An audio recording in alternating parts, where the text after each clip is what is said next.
alone in the streets with no family to call. And that's where my journey began. Just being on a Hollywood movie set, period, was amazing for someone like me. I was tripping where it was womanizing, gambler, became an alcoholic. You don't want to hurt who you really love. And that's how God keeps your life straight. But you could go in a dark closet, you could go in a room by yourself. You can't hide it from God.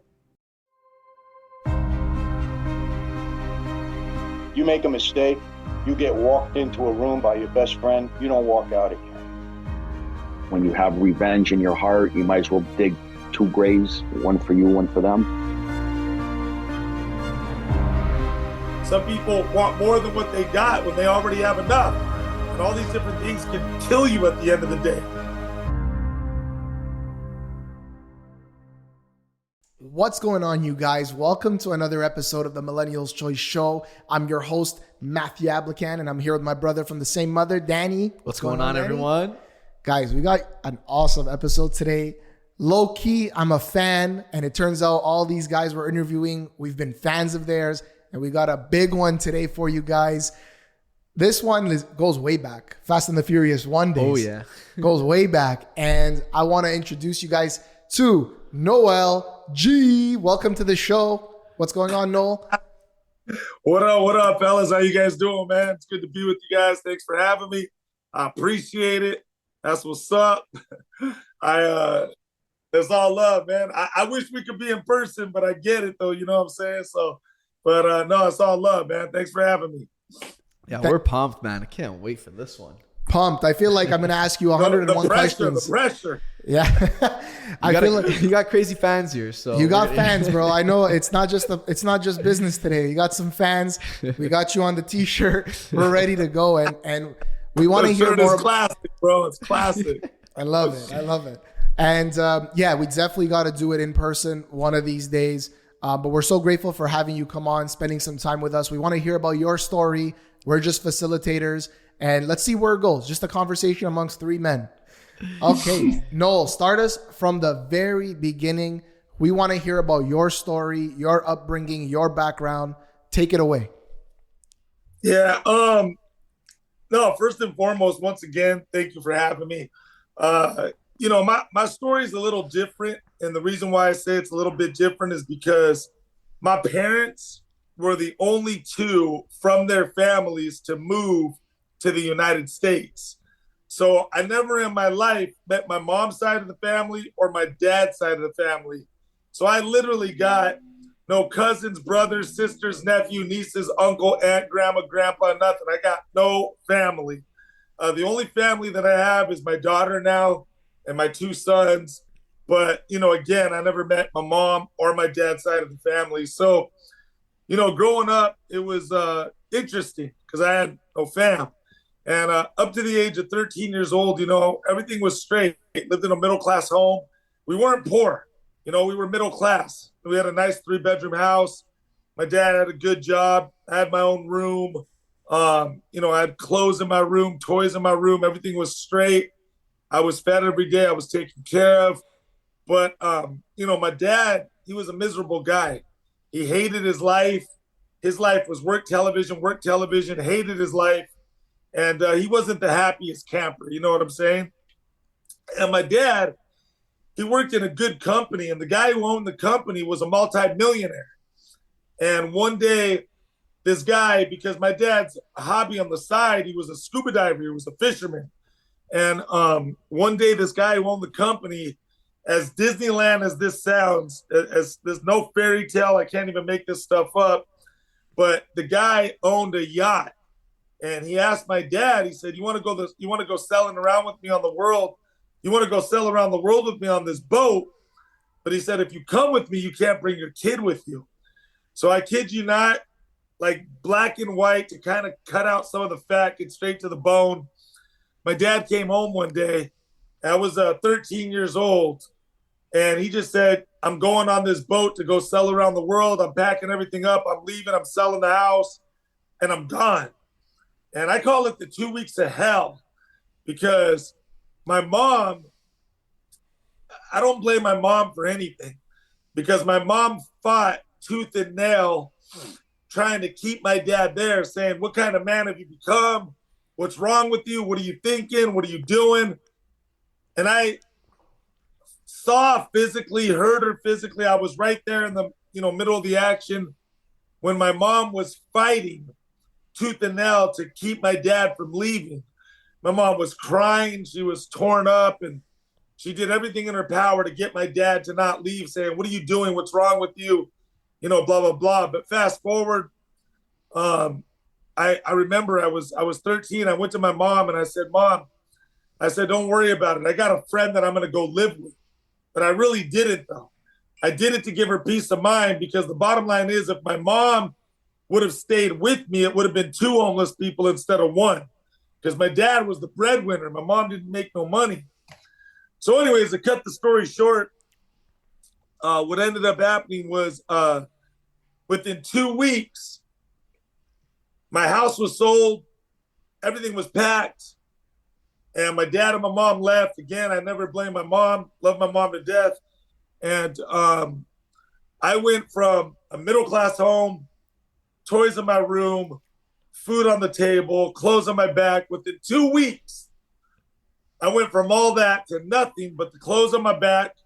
My dad gave me $500. He pretty much said, good luck. Alone in the streets with no family to call. And that's where my journey began. And so, that's just a rough cut of what happened. So for 2 years, I was wilding out. My only thoughts were, how am I going to live? How am I going to eat? What am I going to do? I started hanging out with the wrong crowd, started stealing cars, robbing houses, gangbanging, selling drugs, started doing all kinds of bad things. I did the couch tour. I went from friend's house to friend's house to friend's house. But let's be honest, though. If you're not paying the bills at someone's house, your welcome is going to run out eventually. So I was sleeping in laundromats. I was sleeping in donut stores. And when I was 15, this girl asked me one day, I was dating this girl, and I never forget, like it was yesterday. She asked me one day, she said, how come you always wear the same clothes, or I never seen where you live? And I ain't going to lie. I broke down. I started crying. I told her straight up. I said, I'm homeless. What you see is what you get. And just so you guys know, you can interrupt me at any time. Please, I'm just so zoned in right now. I can't even wow. Oh yeah, I'll just keep on going until interrupted, right? But I'll find an ending there. So what ends up happening was this girl, like I said, she said, how come you wear the same clothes? I never seen where you live. And I ain't gonna front. I'm just keeping it 100. I was 15 years old. I broke down. I started crying. I told her straight up, I'm homeless. This is what it is, what it's been. And I never forget, her dad heard my story and said, hey, you can live in this house. But the difference was with this house, as I've lived in many houses before that temporarily, as I was there for a while, then kicked out because I had no money and I couldn't pay bills. And, I was there for a short time. Or some people just, it was what it was, got sick of me and said, all right, you're gone now. The difference was with this house, the dad was a pastor for a church. And so he said, in this house, we serve the Lord. And he goes, I just have one request. He goes, if you're going to live here, he goes, you got to hear the word of God. All I ask of you is to go to church and go to Bible study. I didn't care if he was Muslim, Church of Scientology, Illuminati. All I wanted at the time was a roof over my head. I was 15. I could care what he was. I just want a roof over my head and a place to stay and a place to eat. I care less what you are. Let's go, right? And it was the first time ever that I seen a family living in order, living, no one's ever perfect, but it was the first time I saw love in a family, structure in a family, order in a family. And I was, going to church. I was going to Bible study. The seed of God was planted inside of me. So to fast forward on how the acting got started, just to be clear, the girl that I was living with, it was her dream to be an actress, model, and the whole Hollywood deal. I never thought about it a day in my life. I was running the streets wilding out. all I was thinking about was eating and surviving. Where am I going to sleep and, things like that. I never thought about acting a day in my life, let alone I never thought someone like me could even be on TV or was privileged enough to be on TV. And one day she asked me, she said, "You want to go to this acting class with me?" And I was like, "Yeah, I'll roll with you, whatever." And it was crazy because she was the one with the dreams of being an actress, model, and the whole Hollywood deal. And the reason why I went with her is because I always thought that if I got her mad, she would have me kicked out of the house. So I pretty much did whatever she said at the time. You know what I'm saying? So I went with her to this acting class. And straight up, to win the lottery, you either got to be Mexican or 80 years old, close to death, right? No, I'm just kidding. But it's always someone who's 75 years old who just wins $15 million. Always. True. I'm just always. kidding.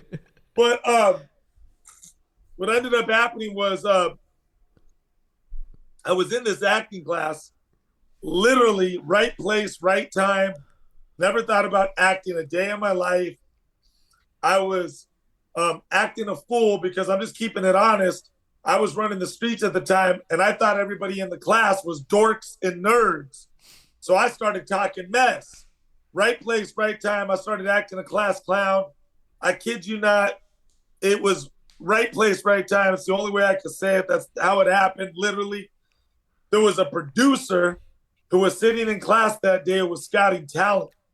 And he comes up to me after the class, and he goes, "Hey, you're funny, man. You want to be in a Taco Bell commercial?" And I said, "Oh, because I'm Mexican." "Oh, what's up?"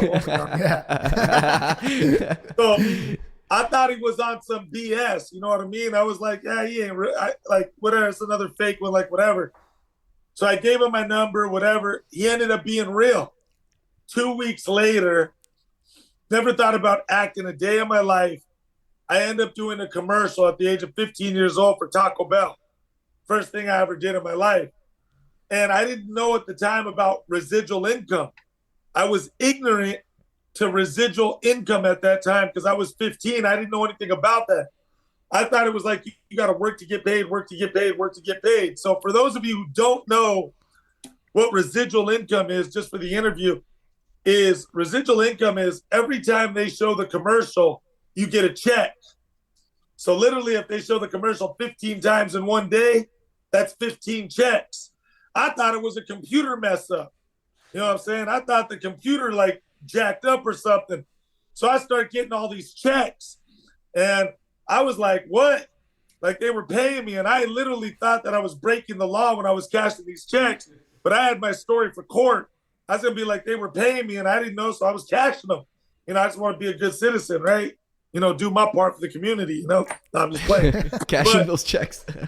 Cashing those checks. Paying them tax dollars. Pretty much. So it started getting a little bit weird because I was getting paid up to a year for one day's work. So I went from pretty much nothing to bling bling overnight. And I was tripping. And I remember I called the producer and I said, "Hey, why I keep on getting paid for this commercial?" I go, "I did this commercial and I keep on getting paid." And he goes, No. That's how you get paid. I said, "What?" I said, "Well, I want to be an actor. If that's how you get broken off, you know what I mean?" And that's how the acting journey got started. So what I can honestly say is when I first got into acting, yeah, I got into it for money because I never made that much money that quick. And it was all about the money at first. But as I started doing it, it became a true passion of mine because I think we have one of the funnest jobs in the world as actors. It's never the same thing. We always get to travel. We meet different people. So as I could say, as I started doing it more and more and more, I started having a true love / passion for it. And the money just became a bonus. And so, I remember the producer when I called him up and I said, "Hey, I want to do this as a living or whatever." He goes, "Man, I like you." He goes, I got a manager friend who manages people. And he goes, "I'm going to make the introduction." I said, "All right, cool." So I go meet this manager guy and I come in like this, I don't know nothing from nothing. I come in banged out, whatever, streeted out. And the guy was like, man, I like you. I'm going to do some things for you. I said, all right, cool. So next thing I know, this guy starts calling me up. And when he's sending me out for interviews, everything he's sending me out for is Gangster 1, Cholo 2, Trigger. I'm like, what? I thought I was here to act, man. I grew up like this in real life. And so I started developing this relationship as the bad guy Latino in Hollywood. And that's where the journey started and began. And I started wilding out. But I'm going to shut up at this moment, let you guys chime in a little bit. But that's kind of where I was at to where I got started in acting. And then a whole new journey of my life began. You got to remember, if you don't give a Mexican a mic, we'll talk, homie. You just have such a powerful story, man. And like for everyone that's listening to this, like it just goes to show, like, no matter what you're going through in life and how like low you can get, right? Because of things outside of your control, there's always a way to bounce back and come back even harder than ever. So, wow, I'm so amazed right now. I love hearing all of that stuff. And for me, it's like knowing the rest of your story, you could totally see like God's hand at work there, setting you up for what's to come. And it's like right place at the right time, but also you said yes to that opportunity to go there, and you met that girl, and she happened to be part of, you know, a Christian family and stuff like that, which was just amazing. Like, I feel like even a film producer couldn't even write it like that if they wanted to, like, and think of every little point and every little detail. So of those chain of events that led you to that. So amazing. From Taco Bell to Fast and Furious, Training Day, Walking Dead. I have a whole Mayans MC, to so many different, like if not hundreds of different films and shows that you've done. So that's amazing. I just want to unpack a little bit about the childhood, about what your dad did and decided to do, and then your mom. You know, you said that at one point in your story, you were sleeping like in the house that you grew up in, but now it was naked and you didn't have furniture in there. And I guess it was for sale. So they were trying to show it to different buyers and things like that. So just a realtor tip on the side. This is why you always carry bear spray or pepper spray. You never know who's in the home. If the home is vacant, you got to have some sort of defense. No offense, but you got to have something. But talk to us about like, what was that experience? Like, what was going through your mind as like, damn, this is the house we grew up in, and now it's like it's being taken away from me. Like, were you like angry at God, angry at your dad? Obviously, there had to be certain emotions you were going through, right? Yeah. You know, I wasn't angry at God because I didn't know God at the time. And so I was just angry at my dad. I had so much hate, you know, inside of me and frustration. And, you know, I ain't going to lie. I'm not going to front, you know, I'm being real. Like I was crying. I was like, you know, why did they leave me? What happened? And, you know, et cetera, et cetera. Why did this happen to me? And, you know, all those things. But the crazy part was, you know, the house, when he took everything out, a house that I grew up in for many years of my life, at one point had nothing but carpet in it. It was the house I was in. But at the time when my parents were there, I was always sneaking out of the house through the sliding glass door in the bathroom window, because I used to go toilet paper and go egg cars at night with my friends. And I used to go do things like that. And so I knew how to get in and out of the house. So when my parents left me, I didn't know where I was going to go or what I was going to do or where I was going to sleep. But I remember that I always knew how to get back into the house. And it was funny because I was sneaking into my own home that I grew up in with nothing but carpet now. And there was literally like a for sale sign on the, you know, on the front lawn. And I was like sleeping in my room on the carpet. And I remember I was doing that for about, I don't know, I can't be exact, but maybe 2 to 3 months. And this is how I knew I had to get the heck out. And like where the real journey began, I remember I went in the house one day and there was a phone that was connected in the kitchen. And I remember I didn't put it there, you know, and I pick up the phone and there was a dial tone. And I said, crap, people live here now.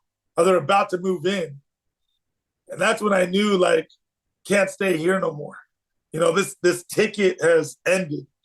And so at that time, I was going to a continuation school, and that's where I was hanging out with a lot of the thugs from the streets. And they took me and his family. And what were we doing? We were hanging out all night, talking about till 6, 7 a.m. daylight, in the middle of the streets, selling drugs. And they started teaching me the hustle of how to rob cars.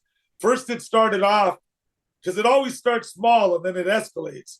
We would just walk down the street and we would just look in cars. If there was a bag, smash the window, grab it, next car.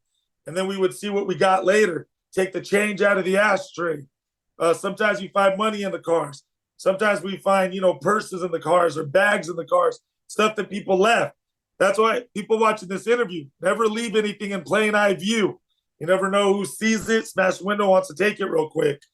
We did stuff like that. Then it escalated from there. Then we started stealing cars. Then we started robbing houses. And then we did other types of stuff, and it just got bigger and bigger. The crimes were always, how much can we make more? So I did a lot of that stuff. So I was really going through a tornado at the time, mad at the world, angry kid. I had a lot of thoughts that were running through my head. Hated my dad, was thinking about just beating him up if I see him, or, taking him out. Like, it was just all kinds of stuff that was going through my head, to be honest. But my main thing, to be honest, was how am I going to eat and where am I going to sleep? That was what ran through my head a lot. And there was a lot of times, too, where, when I didn't have a place to stay, I slept in the laundromats and the donut stores. There were times that I even broke into cars just to sleep in their back seat. And I would get out, stuff like that. So I did a lot of, I'm not saying I was the craziest in the streets. I'm not saying none of that. But I'm just saying, been there, done that, did a lot of crazy stuff. Stuff that, I look back to this day where I'm like, damn, I wasn't all there, But yeah, I don't know. That was pretty much the emotional roller coaster that was going through my head. But I couldn't be mad at God yet, because I never heard of God or really got into God until the age of 15 to know God and be mad at him. I wasn't even thinking him at the time. It was at 15 when I started learning the word of Jesus Christ and learning about God. And that's where he started entering my life. You know what I mean? But I was never mad at him for anything, to be honest, even when I got to know him. And I was just going to ask you real quick. So all the things that you were doing, like breaking into cars, and was it just as a means of survival? Like you were just trying to pretty much, get money into your pocket so you can live and eat, pretty much, right? 100%. That's all it was about. It was just about trying to find what's in the car that we could sell to someone else, to make money, to go eat and buy drink and buy more drugs and stuff like that. It was all just a vicious rotating circle slash cycle where we were just, and then, we were getting a lot of money too to, buy clothes, look fresh, stuff like that. I would shower at the beach. I would shower in gyms.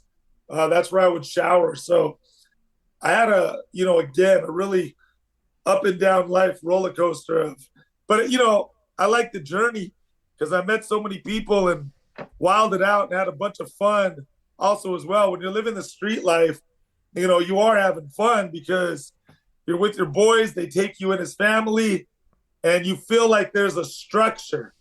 You feel like that, but it's a fake structure that's destructive to your life later down the road. Yeah, I like that. I like what you just said there. It's a fake structure, because when we interview a lot of these mob guys, former mob guys, and Michael Francis, you're on his show, and his story, of course, and it's like they all say the same thing. When it came down to it, it's like treachery. There's a lot of behind the scenes backstabbing, and you murder your own friend, or your friend murders you, and all these things. And it's like that's the message they're trying to get across to a lot of the youth these days. It might look cool. You might feel like you're having fun, or it's pleasurable. It's good to your physical body and your senses, but really you're going down a very dark path. And whatever that could be, it could be sex, it could be looking fresh all the time, and that becomes your idol now, the possessions, and you want the best of everything and the newest of everything to show off or look good in front of people. And so I love that what you're saying, that it was a completely false structure or sense of belonging or sense of true pleasure and joy, really. Yeah, the reason why I was smiling just a little bit is because it's so funny. You hit a note, like when you hear Michael Francese's story and him being one of the real Goodfellas from the most famous classic movie Goodfellas with Ray Liotta, Robert De Niro. It's so funny because I was in there interviewing with him, and I would say things like, you know what we used to say in the streets? I'd be like, if you're gonna steal one Snicker bar, you might as well steal the whole box, because if you're gonna get caught, you're gonna get caught. And Michael Francis would be like, you know what we used to say in the streets? If you're gonna steal $1 million, you might as well steal $1 billion. But it just showed the amplification of how much more gangster Michael Francis was compared to street-minded gangsters. And so I was just laughing my butt off because everything I would say would be like, I'd be like, you know, we used to steal cars, you know, whatever. And he'd be like, well, you know what we used to say? If you're going to steal one car, steal the whole car lot. Like, who thinks like that? You know what I mean? He's like, pull Levels. up in 10 trucks and put them all in there. I was like, he's like, you're going to do the same amount of time for either or. And I was like, all right, Mike, you got me, bro. I can't argue with that. So anyways, it was just funny because when you were saying that, I was thinking that right there. I just remember that. So I was like, dude, everything I said was small-minded compared to his like big-minded, real gangster, like, you know what I mean? But it's just funny. It's just, and even him now coming out and saying, should have never done that, should have never went down that path. Yeah, you know what it is? Right? It's you know, when you live and learn, right? I mean, life is a lesson as you go on. And at the time, you do things at the time that just seem or are natural to you or become natural to you until you get hit upside the head to realize, you know, for me, my wake-up call was I was facing I did 4 years, and then I was facing 15 years to life for attempted murder, assault with a deadly weapon. And that was my wake-up call. That's when I realized enough was enough. And that's what kind of hit me and really stopped me in my tracks, to be honest. That's where I said, you know, I don't, this is how I say it. I'd rather be a nerd and a dork with freedom and a family than a tough guy in a two-man cell. So if I'm a nerd and a dork because I want freedom and a family, I'd rather be that than a tough guy in a two-man cell. So at the end of the day, I don't care how tough you are, how tatted up you are. No one wants to be in prison having someone else telling them when they can and can't do what they can do. And that's where enough was enough. And I started realizing I need to make some changes in my life. And acting in a way is what saved me. You know, because when I did Fast and the Furious, that's when I made my first biggest, fattest check where I no longer had to work an 9 to 5. You know, before Fast and the Furious, I worked at Olive Garden, I worked at Denny's, I worked at Walmart, I worked at Kmart, I worked at Burger King. You know, I worked at a KB Toy Stores, Toys R Us. I worked at a pizza place called Pizza Mania. It was an independent pizza place. I was delivering pizzas. I did a lot of 9 to 5 jobs before I was able to make a living off of acting. But what happened was acting amplified my sin life into a whole nother direction with sin. It took away my sin life of having to steal and rob and, you know, do these kind of things and sell drugs, etc. Because now I had so much money where I didn't need to do a crime anymore. I'll tell you one real wake-up call that I had of what really showed me in life, like, wow, this is how life is. So when I had the 9 to 5 jobs, I went to the same bank for 8 years, the same bank for 8 years, depositing my check, right? All of a sudden, I do Fast and the Furious, get my biggest, fattest check. I never forget. I go to the bank, same bank for 8 years, 9 to 5 jobs, deposit check, same way, same day, same thing, every single time for 8 years straight.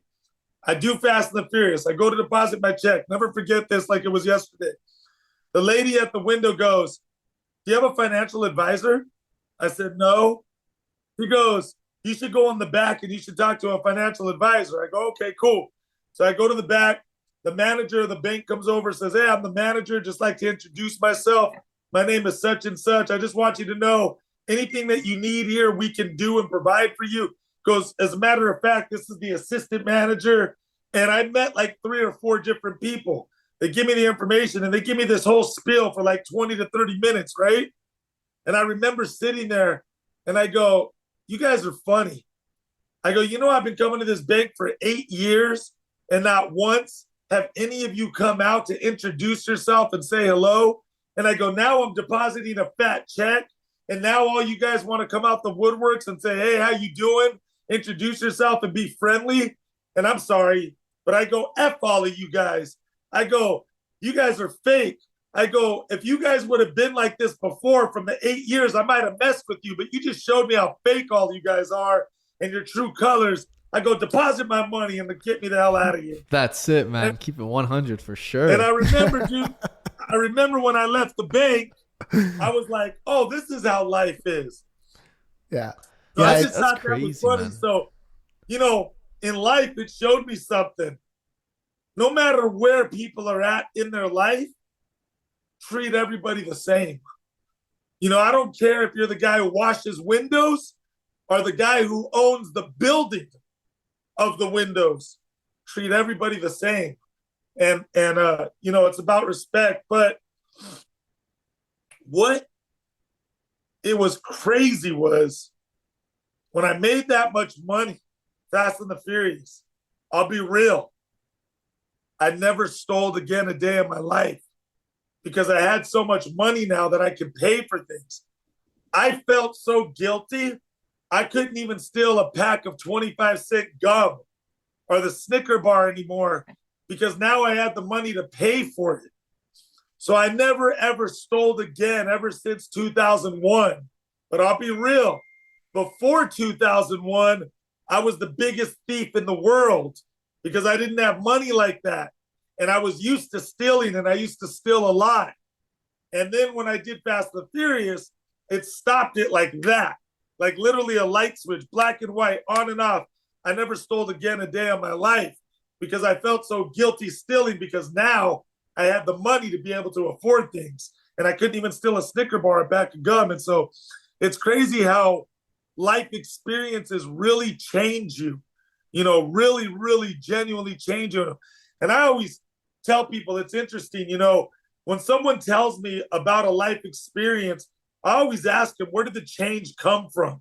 Because if they didn't have that real light bulb moment, the change never really happened. Or it's the experience that changes you. You get what I'm saying? Or sometimes by hearing things and, but it has to start somewhere.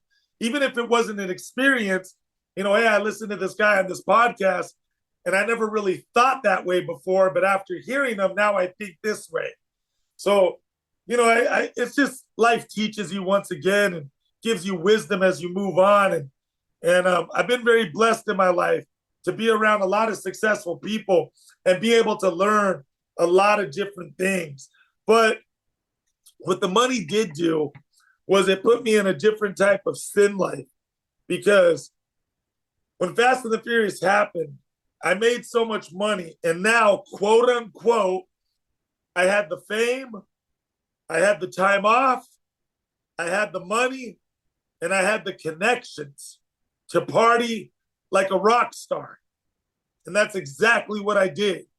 I partied like a rock star for 20 years of my life.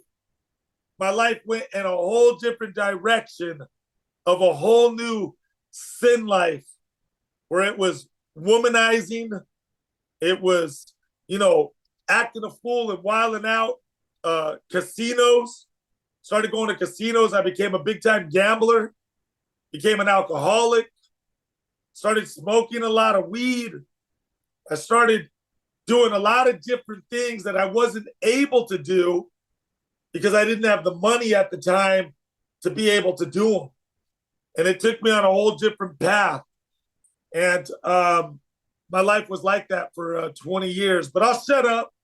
I'll let you guys chime in because, again, I don't like to, like I said, don't give me a mic. I'll keep on going, bro. I'm like the Energizer Bunny. I'll keep it flowing. Yeah, that's what I was thinking. I love it. I love hearing this story, but I just wanted to jump in real quick. You'd be like, later on, you'd be in the podcast like, damn, did we ask a question? No, I forgot we were on the podcast. Yeah, I'm just like listening right here. This.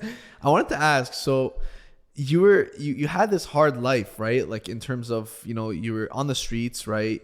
You were thugging, you were doing your thing. When you went on the cast of Fast and Furious, like, how was that? Because you were actually hard in real life. Like, that wasn't an act. So when you were Hector in Fast and Furious, it helped you, in terms of your experiences, bringing that into the movie. Now, when you're around people like Vin Diesel and like Paul Walker, like, can you talk to us? Like, how was that experience for you, considering your history? You gotta remember, it was kind of funny, Paul Walker and Vin Diesel were famous already. But what I'm saying is that's the movie that really put them on the map. So at the time, when we did that movie, it was actually considered kind of like a quote unquote independent movie. They didn't really know what it was going to do. But just being on a Hollywood movie set, period, was amazing for someone like me, because I didn't think or feel that I was worthy enough to even be on a movie set because of the life that I have lived. So it was really crazy being in a movie because I was like, damn, like they really want me? Like, did you get this right? And it was insane because I was thinking all the time, like, I can't believe I'm here with these people. And it taught me a lot of things, like I started learning how to communicate with different people, because before Hollywood, quote unquote, kicked off for me, I didn't really know how to communicate with other people. The only people that I had an education with or felt that I was worthy enough of talking to or knew how to talk to was just gangsters. If you weren't a gangster, I didn't even think I could have a conversation with you. But as I started getting into Hollywood, it taught me how to talk to people from all kinds of different races, all kinds of different backgrounds, all type of different beliefs. And I started learning how to conversate with different people other than just street people. So it really changed my life in a lot of ways. And being on the movie sets at first, I was like, I can't believe I'm here. Like, this is happening. Like, oh my God, this is real. But as it started becoming a part of life, it just became a lifestyle. And then it was like, whatever. But there is one movie star that I would geek out over if I was ever to work with him. He's on my bucket list items. I've been very blessed to work with a lot of bucket list stars. I worked with Mel Gibson, Clint Eastwood, Denzel Washington, Jim Carrey. I've been very blessed to even Robert De Niro. I worked with him. I've been very, very blessed to work with a lot of A-list actors in my career / life. But what's crazy though, so now it's like whatever, just to be honest, people are people. So now when I'm there, it's like, just, we're filming a movie. It's still exciting. I still love it, but I'm just saying it's become part of the lifestyle. So it becomes like, I'm going, like, you'll never hear an actor say, I'm going to go act. I'm going to work. So what I'm saying, it's just become work, if that makes sense, right? But there is one star I would geek out over if I was ever to work with him. One star where I might be like, oh my God, I can't believe he's here, is Al Pacino. I want to get a movie in with Al Pacino. Classic, man. Yeah, that's fair. If I do a movie with Al Pacino, I'll go back to those dorky days and dorky moments of like, oh my God, I can't believe I'm right here with Al Pacino. But I gotta ask you. I gotta just jump in because I keep hearing go chime in whenever, because chime in whenever, because like I said, I'll keep on going, bro. So jump in whenever. The whole Fast and the Furious thing, like when you're saying like that, really like, whoa, like you stopped stealing, right? Like that was a big part of your life and you stopped. How much did you actually make? It's funny. I get asked that question a lot, and I just got to keep it 100. I made enough to never work a 9-to-5 job again. ever since Fast and the Furious, I've been very blessed once again. From that day, 2001, Fast and the Furious, I've been very blessed. I haven't worked a 9-to-5 job since.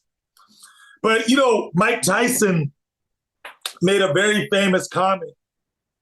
And one of Mike Tyson's very famous comments was rich too soon, smart too late. And that's what happened to me. I made so much money that I was the one wilding out. I was the one at the club with the bottles and the girls. I was getting a limo every other week. I was spending my money very foolishly and stupidly. I didn't know how to invest. So I lost a lot of money. I went through millions, you know, when I was younger, and I lost a lot of it. But as I got older, and again, wisdom and time, and I started meeting successful people that started guiding me and telling me how I should invest, what I should and shouldn't do, I started becoming more wise. And now I'm being very, I'm just saying, as smart as I can with how I spend my money, where I spend my money, and on, you know, what I need to spend my money on. And, you know, I've learned a lesson in that. I tell people, never live above your means. You know, the reason why a lot of people are stressing out, it's like the golden rule. When people don't have money, they got to act like they have money because they don't have it. When people got money, they don't got to act like they got money because they got money. And so, you know, you know the difference, you know what I'm saying? And so I always tell people the reason why they put stress on themselves is because a lot of people like to live above their means, and they give themselves all these bills that they can't really afford. And now they're stressed out because they're trying to keep up. And so that will, you know, cause a mental stress and an unhealthy, you know, thing. Like for you, it could cause you to be unhealthy, and it could cause all kinds, because stress brings unhealth. You know what I mean? So I just stress can cause sickness and all kinds of different things. And so I tell people, you know, stop trying to show off. And true success is not all the money and the cars and the size of your house. True success is in your heart and in your mind first. I tell people there's so many people that have everything and really have nothing because they don't have peace of mind. You go to stores, for example, and if you go to like Walmart or Target or whatever, and you look at a lot of the magazines when you go up to pay, and if you look at, there's people who are multimillionaires, have everything a person could want, and their lives are destroyed because of pornography. I'm too fat, I'm too skinny, you know, just all kinds of different things that are ruining these people's lives. And it's because they don't have peace of mind, and they don't have a relationship with God. Some of them don't know their true identity. Some people want more than what they got when they already have enough. And all these different things can kill you at the end of the day. So those are lessons that I've learned in life. You know what I'm saying? So, yeah, I don't know, bro. Go ahead. So let's jump into that. So you mentioned a good thing about like identity, and right now there's so much talk about different things, gender identity and politics and woke culture and all that. So what, from your worldview and your perspective, in terms of identity, what message would you want to give to the youth, younger kids growing up, younger generations that are kind of growing up in this society in North America and just saying, I don't know who I am. You know, obviously it's a godless society. They've tried to remove God from everywhere. And like from your worldview, like what message do you have for that kid that really is lost? Well, you know, to be honest is I let people know that their dream can become a reality, but it's not going to be handed to them. They're going to have to fight for that dream. It took me 8 years to get my first movie. It was no walk in the park. And I always think about, if I would have quit it on that seventh year, if I would have said, it's too hard, it's not going to happen, I'm throwing in the towel, I give up, I wouldn't be where I'm at today. It took 8 years to get my first movie. So I let kids know not to give up, not to quit, to persist until they succeed, to take risks. I worked in a convalescent home when I was about 20 years old. And I never forget, they did a survey. And the survey was, they asked everybody over 65 years old, if you could go back and change something about your life, what would you have done differently? And over 83% of the people that were there in the convalescent home, over 65 years old, said they would have took more risks and more challenges in their life. Because now they're 65 and older, wondering, could have I owned that business? Could have I became that doctor?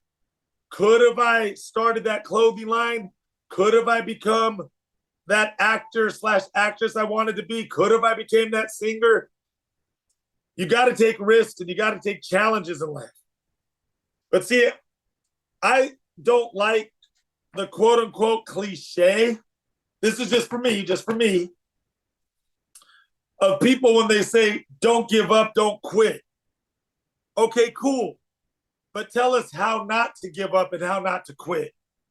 And I tell people that the way you don't give up and don't quit is by being a person of integrity. I've always learned in life, if you're one of these people where you say, I'm sorry I'm late. I'm sorry I forgot to do that email for you. I'm sorry I didn't get time to edit that video for you. I'm sorry I forgot to get that microphone we needed for this podcast. You know what ends up happening? You just become a sorry worker. And nobody wants to work with sorry workers. You can't be a problem. You got to be a problem solver. And so I teach people, if you're a person of integrity and you're someone who says and does, that's how you win favor in life. And when you win favor in life, people just want to do favors for you. And that's how you escalate in life, because you become someone who they can trust. And when you can be trusted and people just like you, they just want to do favors for you. And that's how you escalate in a position. That's how you escalate in life, because you have become someone of integrity, someone that I can trust, someone who's not a sorry worker, always having an excuse. Be sociable. Learn how to communicate with people. Learn how to talk. And I always tell people this also. If you do not see yourself being successful, you will never be successful, because you don't see it in yourself. If you don't see it in yourself, how could someone else see it in you for you? If you don't see yourself owning a business, you'll never own a business. If you don't see yourself having a successful podcast, you'll never have a successful podcast. If you don't see yourself starting a clothing line, you'll never start a clothing line. You got to see it. And that dream to become a reality, it might take 10 years, 15 years. But I promise you, if you never quit, you never give up, your dream can become a reality. But you're going to have to fight for that dream to become a reality, because now the society is becoming more harder and harder and harder. It's not going to be handed to you. And the problem is, so many people will quit on their dream and they'll blame everybody else but themselves, and they're the ones who quit. And so that's why I tell the young people, man, you got people around you, teachers, counselors, business people, whoever you got around you that has wisdom. Ask questions. You know why? Because the stupidest question is the one that you do not ask. If you don't know something, ask. And that's why you have people around you that you can ask. But also, be sure who you're getting your wisdom from. And that's a whole nother can of worms. And I could go on and on and on. But I always try to tell kids, that's how you don't give up. That's how you don't quit in life. I'll tell you the 3 reasons why people fail in life, bottom line, period. The 3 reasons why people fail in life is no plan, no commitment to the plan, lose focus and move too slow. So you got to have a plan. You got to be committed to the plan, and you got to move fast, and you can never lose focus. That's how you succeed in life. And I'm so, pumped. Dude, this And that's wisdom what is like amazing. that's now. what I share with the kids. And then I say this last thing. This is the reason why we need God in our life. Because we do it on his strength, not our own strength. God is your power source. And what you have to understand is when you're connected to the power source, it's always going to keep you energized. That's why I let people know a lot of us want to be the tough guy, want to do it on our own, but you can't do it on your own. That's why a lot of people fail in life, is because they're always trying to do it on their own. A lot of people are like, oh man, I want to get to the top because I don't need anybody's help. The number one key to any business, no matter what it is you do, is personal relationship. You're always going to need someone's help. How do I do this? How do I do that? What can I do to escalate to the next level? Even if it's not help with the connection, it can be help with wisdom to take you to the next level and what it is you have to do with whatever it is that you're trying to do. You're always going to need someone's help.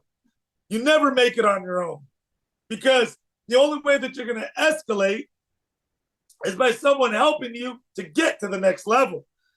And that's how God gives you favor. And that's why I say, but how do you even know or care to know how God is helping you? And this is where people got it twisted. A lot of people in life, they chase the blessings of the world instead of the blesser first. And when you chase the blesser first and put God first, the blessings of the world, they come chasing you. You don't got to go chasing them. Because your father/creator knows what his son wants or daughter wants. And the more you get in that personal relationship with them, the more you start to trust them. And when you start to trust them, you start to love them. And when you fall in love with them, you find out that he loves you back, and that you guys are now building a career/life/everything together. And that's what I let people know, man. God is going to always make a way where you think there's no way. When God calls you, you may not be qualified at the time that he called you, but it qualifies you as you go on. And so people make it so hard. And I say, this is so simple. All you got to do is simply do what God tells you to do. But if you're not connected to God and you don't have a relationship with God, you can't hear from God to know what he's telling you to do. So every decision and choice, you did it your way instead of his way. And I always promise you that his way will always be better than the way that you thought it should go. And so that's what I tell the young people of today, is get in that personal relationship with God. Get to know him. Get to understand him. And as you start trusting him, guess what you'll do? You'll start letting him guide you on your journey. And I always say, I'd rather fight with God on my side than without God on my side, because it's an easier fight with God involved rather than without God involved. So that's what I tell the young people, bro. And there's a lot more to that. We'd have to do a part 2 podcast or something. Yeah, let's But do right it. now, I'm just giving you some gold nuggets, some quick gold nuggets, some food for thought, just a few little daggers for you to think maybe differently than how you have been thinking already, to help and give you that push to hopefully start and do what it is you want to do. Because if I could do it, some street kid, I did 4 years, was facing 15 years. You heard my story. If I could do it, you could definitely do it. God is ready to use anybody who is willing. So if you're willing, God wants to use you and take you out of your mess to make a message. And I'll say this last thing, and I don't want to cut you off. I'll just say this one last thing. And I'll keep it super short. You know why a lot of us are not blessed in life? It's because we live out of order in our life. And God cannot bless disorder. We're all over the place and we're living the way we want to live. And we want the blessings from God. And God's saying, I can't bless disorder. So once you slowly start to put your life back into order, you'll start seeing the blessings come in. But I can't do it until we restructure your life and start fixing it a piece at a time. And as we start fixing your life a piece at a time, and your life is slowly getting back into order a piece at a time, you'll start seeing the blessings pouring. But I can't do it when you're living out of order and you want to be blessed. I can't bless disorder. And that's why a lot of us are in these struggles and battles, because we're living so wild and crazy and like a wildfire, but we want all these blessings. It doesn't work like that, because disorder cannot be blessed. So what about those youth these days? Like, it's been so much harder for them coming up, and they don't know what to believe. Everything is being so polarized and politicized. You know, either you're this way or that way. Take a side. If you don't want to take a side, we'll put you on the side we think you belong to. What do you say to those people that are saying, you know what, Noel, like, I hear what you're saying. It makes sense. I just can't understand the thing I don't see, the spiritual thing that I don't see. Like, what are you talking about? Like, what's God? What do you say to those people? Let me ask you a question. You got a best friend? No. Yes. You got a best? I was like, damn, man, we got so damn, interview's over. I was gonna put Rent a Friend on the phone, bro. We're gonna Rent a friend. No, but you got a best friend real quick? Yes. What's his name or her name? Emmanuel. Emmanuel? Yeah. How long have you known him for? We were baptized as infants on the same day, same place. Gotcha. So how long have you known him for, though, would you say? I would say for the last 16 years. Officially. And would it be safe to say that you could trust him with pretty much anything? Yeah, pretty much. Yeah. But the only way that you were able to trust him was after getting to know him, correct? Exactly. So that's the first thing that I say to people. Until you know God yourself, you'll never trust him, because you don't even know him to know if you could or can't trust him.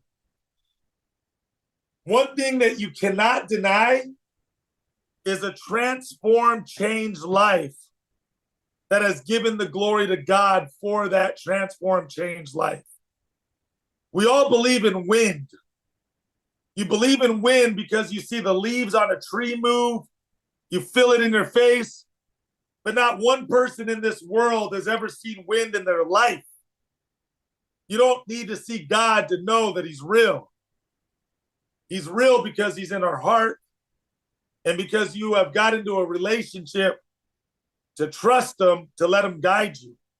So I would always say and start with, just get to know him. And I'm going to give both of you a little food for thought right here. Just play in my sandbox for 1 minute or 2 minutes, if you guys will. I'm going to ask both of you guys this question. If you guys were home alone right now, and a guy comes and knocks on the door, and he says, hey, let me in. I want to take a shower and eat some of your food real quick. Are you going to let him in your home? You first. Probably not.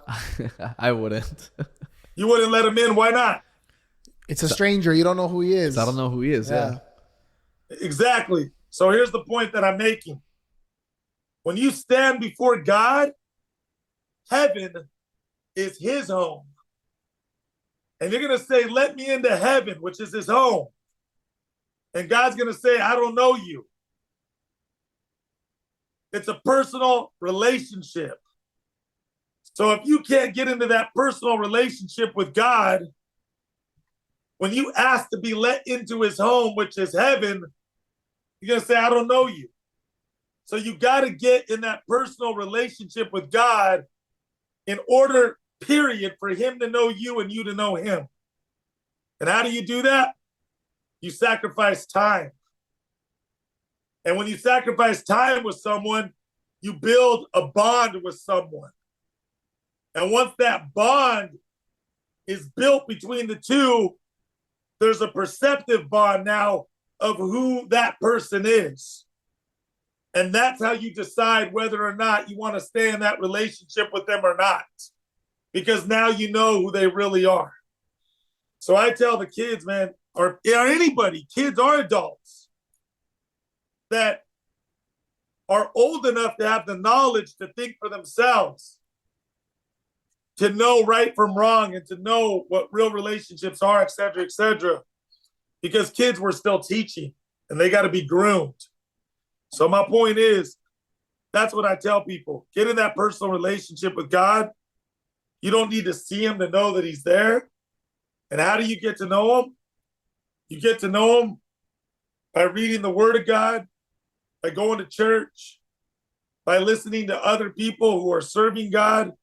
And how do you know that they're real about God? Because their lifestyle proves that they're real about God. That's how you know someone is either real or fake about God. It's according to how they live and are living in their lifestyle. But the only way that you'll know if they're real about their lifestyle with God is if you know God yourself, to know what the lifestyle should and shouldn't be. Right. Did that help? Oh, yeah. I believe in a personal relationship with God. And the reason why I believe in a personal relationship with God, I don't believe in religion. I believe religion is, and this is just me once again. I never push my belief upon anyone else. You do you, and you do you, and you do you, and you do you. I'm talking for myself. I never push my belief upon someone else. I'm just giving my reasons of why I believe this way. I believe religion was created to divide, to separate, for greed, control. Religion feels like a system. If I can't keep up with the system, why am I doing this? And if I can't keep up, why am I doing it anyways? The reason why I believe in a personal relationship with God is because when I stand before God, when anyone stands before God, it's just going to be you and God, no one else. It's not going to be you and your brother. It's not going to be you and your best friend. It's not going to be you and mommy and daddy. It's not going to be you and a priest. It's going to be you all by yourself. And you're going to have to answer for yourself. And that's why, and I'm not mad, I just speak passionately, just so we're clear. But Yeah. and that's why I believe in a personal relationship with God. And so that's why I'm saying it's about a personal relationship. And that's what people have to get, because you're going to have your ups and downs. And one day you're going to feel like this and feel like that. And only God knows what you're going through. And so that's why I don't believe in religion. I believe in a personal relationship. So my whole point, if you can get in that personal relationship with God, you'll start to understand him more, which will start leading you to trust him more, which will start allowing you to start loving him. And what do you do when you start loving someone? You fall in love with them. And what do you do when you truly, genuinely love someone? You don't want to hurt who you really love. And that's how God keeps your life straight, because you can hide it from people all day long. But you could go in a dark closet. You could go in a room by yourself. You can't hide it from God. And that's how you know your life will get better and better and better, because you'll know that you're not only hurting yourself, but you're hurting someone you love. So it's not one people, it's two people. I could go on, bro, but like I said, sure, don't that get was me great. started. I wanted to ask, so on this topic about God, like we've heard it so many times when someone's receiving like an Oscar or some sort of award where they say, I want to thank God. And typically like those people, you know, from their fruit and their action, their lifestyle, that they may not necessarily mean, you know, the Christian God that we follow, right? And Jesus. Have you ever had any like interactions with people that, you know, claim to be, followers of God, or even interactions with any Christians that are actors? And have you like spoken to them about, what you believe in and why you believe in it, and anything like that from any actors that like people might know about? Because I know like Chris Pratt is like an open Christian, and he's often like said things, on the red carpet about Jesus and things like that. So have you ever had any interactions like those? Oh, more than you know, man. Don't give me one thing that Hollywood has showed me is that if you don't know someone personally, or you're not involved in the situation personally, excuse my French here, you don't know a damn thing, period. You really don't. All you know is what has been displayed or portrayed on Front Street. Unless you know the situation personally or know the guy personally, you really honestly don't know nothing, and you don't have nothing but an opinion. And all you get is what you saw and seen, and that's the bottom line, period. That's why I tell people, like, in the Bible, it's very clear. In the Bible, it says that if you yourself don't know God, you can be deceived, manipulated, tricked. You won't be able to see the truth of God. And it talks about a lot of false prophets, people that are out there that will claim God, but are not really about God. And they'll be so slick because what does the devil do? He mixes lies with truth. And they can say it so cleverly, so strategically, that you could be like, oh my God, those were the most beautiful words in the world. That has to be God. But it really wasn't God. And if you don't know the truth of God, you can be deceived. You can be tricked and manipulated. And that's why I tell people, the bottom line is, you yourself got to know God. You yourself have to know what God is telling you. Because if you don't, you can fall into that net/trap, and you can believe in the man instead of God. My pastor said it best. My pastor said this. He said, with the times we're living in today, and the Bible is very clear. It talks about how the love will grow cold. I believe we're in the signs of the times. A lot of the things that are written in the Bible are manifesting today, and we're seeing a lot of it right in front of our own eyes, hearing a lot of it right in front of our own ears. And my pastor was very clear. He said, in the times that we're living in today, you're truly going to find out who are the saints from the ain'ts. And that's what I truly believe. And if you're a real one for God, then that's just the bottom line. You're a real one for God. And that's why we need to be a light in the dark. And I'm ready to lose a career because of the hypocrisy. There's hypocrisy, just to be clear, in any business. But because of the hypocrisy in Hollywood, I'm ready to lose a career because I just don't care that much anymore. And I live by something. I don't know how the scripture goes because I'm not one of those people who can, like, Romans, chapter 12, scripture 5-6. I'm not nothing against those people. That's awesome, But what I was saying is, it's funny because I live by this. When the disciples were following Jesus to go share the good news of Jesus, and they were following him, one of the disciples asked Jesus, if we're traveling with you and we're sharing the good news and we're walking from here to here to here to here, how are we going to eat? Where are we going to sleep? And Jesus said to him, do you not know that God takes care of the birds in the air? And if God takes care of the birds in the air, he's going to take care of you that much more, meaning that we're more important than birds in the air. So if God is taking care of the birds in the air, we are going to be taken care of that much more by God than a bird. And I live by that. And that's why I really don't care when it comes down to it. We're going to find out, like my pastor said, who are truly the saints from the ain'ts, who are going to give in to the world, or who's going to live for heaven and live for God. And that's why you have to be connected to God yourself and know God so much yourself. Because when the poop hits the fan, you're going to have to really know what to do. and what you're going to have to do in those times to live for God. And it's not going to be easy. It is very clear in the Bible that if you are claiming or mark yourself as a Christian, you are pretty much putting yourself out there for death, to be killed. But once you know who you're dying for, who cares? If I was willing to die for the streets and die for a gang, I don't care. I'll die for Jesus, because at the end of the day, I believe so hard and I know where I'm going, which is heaven.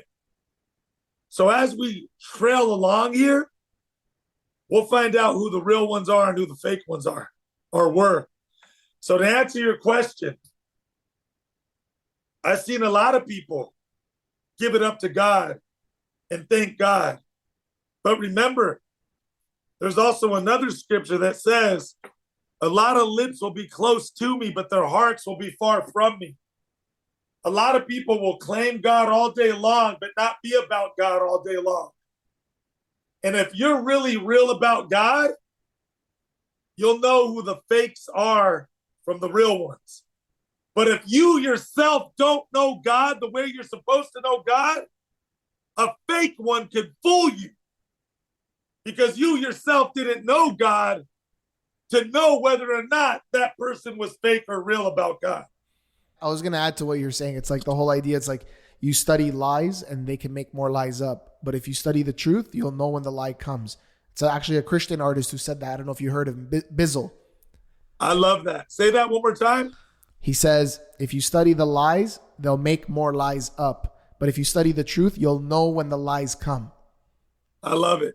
I love it. That's beautiful. It's like, I didn't make it. I didn't create it. It's just, but it's great. No. Yeah. We need lies to cover up lies.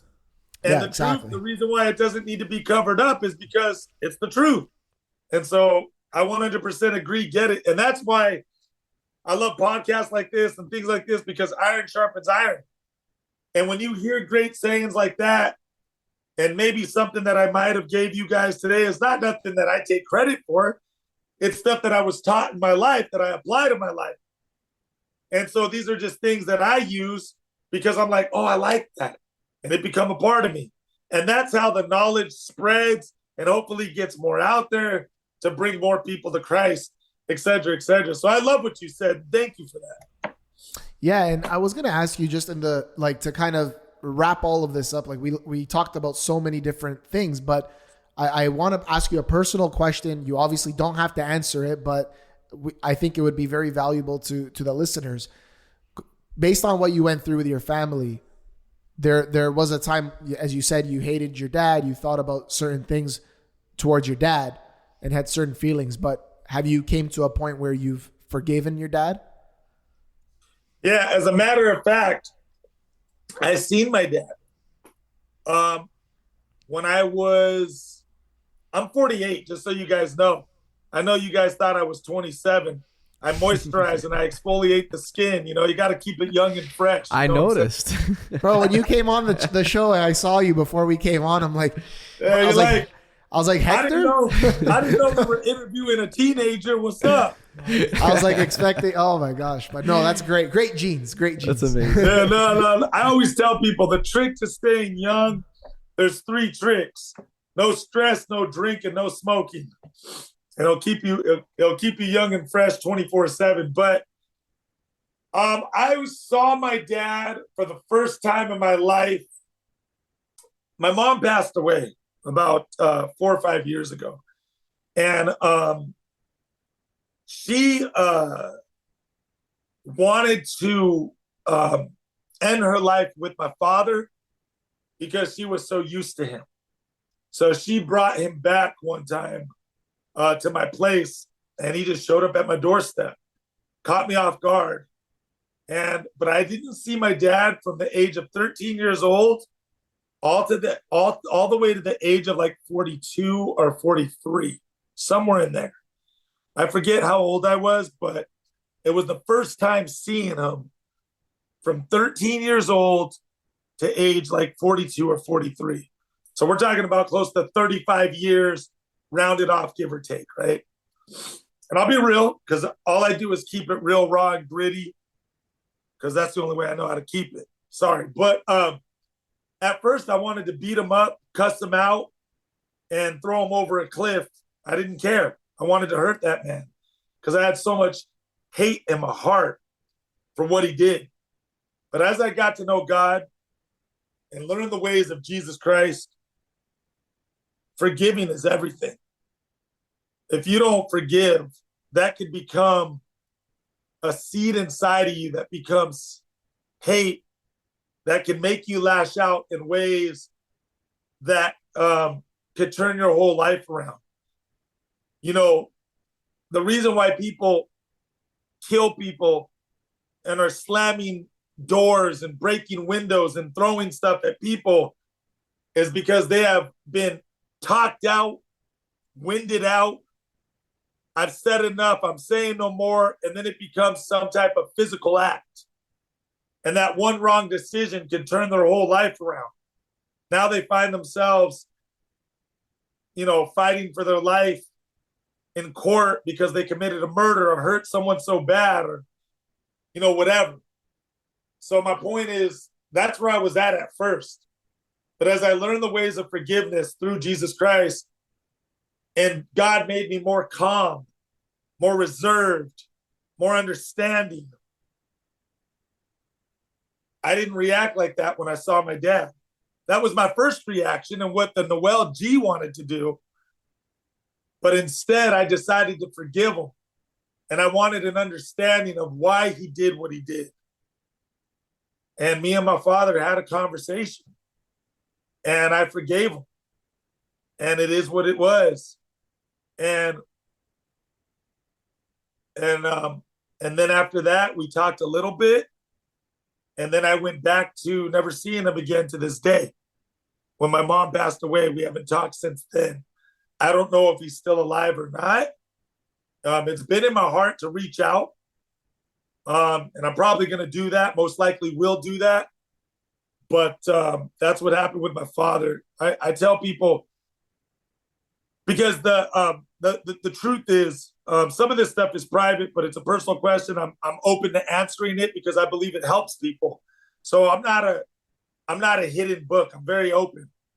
The truth of it is, when I forgave my dad and we talked for a long time being about, 6-7 hours. We went out to eat. We had a good time. But when it got to the moment of, hey, Dad, let me ask you something. When you left me at that time, what were you thinking? What was going through your head? And he explained his side of the story. We shared our lives with each other as much as we could to catch up. I asked him then and there, after sharing with him, I asked him then and there if he wanted to turn his life over to the Lord. And he said no. He told me, I believe what you're saying. It makes sense. It's never been explained to me like that before. I even remember my dad's reaction when I was telling him. He goes, now that I believe. That I believe. I never heard it like that, but that I believe. And I remember that. And I said, if you want, I said, we can turn your life over to the Lord here and now. We were in my living room. And my dad said, no. He said, nah, I don't want to do that. I'm not interested in that. And I said, okay. So all I could do is pray for him after that. You know what I mean? But my point is that I forgave him. And it wasn't for him. It was for me, but it was for him. It was for both of us. Because the worst thing that can ever happen is have someone who's close to you in your life and they pass away and you never have that closing conversation. And now you're left wondering, or you have to come up with your own answers because you never had that closing conversation. And I was lucky enough to have that closing conversation with my father, to know the why. And when you know that, it gives you more of a peace of mind than having to come up with your own conclusions. So, yeah, that's that. But yeah, to end the story and to be real quick, long story short, God has taught me how to forgive. And that was very hard for me in my life because I had a lot of anger growing up as a child for a lot of the things that happened to me. But later in life, as I grew up, and wisdom and et cetera, loving God and learning the word of God and getting to know God, I learned how to forgive and forget. So, yeah. Love that. Thank you so much for sharing. Very that. powerful. Yeah. Yeah. Well, I want you guys to all connect with Noel on his Instagram. We're going to post that in the description. Maybe you could just give us the handle real quick. Yeah, of course, man. If you guys want to keep up with me, follow me at Actor Noel G. Actor Noel G. That's where I could, I'm computer stupid. I don't know how to use a phone or a computer yet. I got rid of my BlackBerry 4 years ago. That's a throwback. No lie, no joke. I'm really, but it's funny because I just mastered Instagram, and then everyone's telling me Instagram's dead. Now it's all about TikTok. And I'm like, dang, man, now when I learn TikTok, they're going to come out with super duper TikTok. And then I'm going to have to learn that. And then when I learn super duper TikTok, they're going to come out with super expialidocious TikTok. And it's going to go on and on and on. And I'm just like, I can't keep up, man. Like, I can't, I stopped at Super Nintendo. One of the controls, the last game I ever played was Mario Kart. I kid you not. When the controls got too NASA, where there's like 30 buttons on a control, I was like, forget it. I'm out of here. So, long story short, if you want to keep up with me, man, keep up with me on the Instagram. As long as they don't kill that, that's where I'll be. But Actor Noel G, I love you guys, man. I thank you guys for having me on your podcast, for giving me the time and being able to share today. And, I learned something good from you. I like that live thing. And say it one more time, actually, real quick. One more time. If you study the lies, then they'll make more lies up. If you study the truth, then you'll know when the lie comes. I love it. I love that. And I'm going to have you email me that saying, but it's a good one. And that's what I love about, sharing, because you get to hear other people's experiences that can help you in your own journey, walk in life. I always tell people, and I'll end with this, I promise, and I'm done. If you wanted to get into real estate, just a small example, and you go get a real estate book and you read it, it's going to advance you that much more, because you won't have to make all the same mistakes that they did in their book that they're sharing. So you could be that much further in real estate and be ahead of the game. If you just read the book of Jesus, the Bible, I promise you, you will learn how not to make a lot of mistakes that you have probably been making in life that have held you back. Reading the Bible will propel and fast forward you so much more, and it will save you from a lot of heartache and a lot of mistakes that have probably been made or you have been still making to this day. And that's how Jesus helps you. The bottom line is, he's your father, your creator, and he just wants to be there for you. He wants to be a part of your choices, wants to be a part of your decisions. He wants to help guide you. And if you just allow him to do that in your life, I promise you, you'll have a better outcome than the one that you've probably been having without him in your life. So that's what I want to share. So I always say, God first, and the rest will work itself out. But yeah, man, thank you guys for having me on your podcast. I appreciate it. I love being here. Just 1,000 thank yous, and I thank you guys. I don't know what else to say. I'm pretty much tapped out. Unless we appreciate it too, and we're gonna take this offline in just a minute.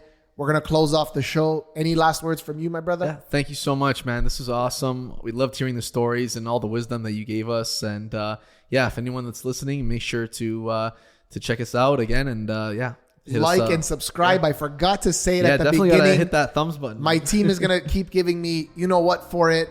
Like and subscribe. Leave us a comment. We want to hear from you guys. And until next time, we're out. We're out, ladies and gentlemen. Audi 5000.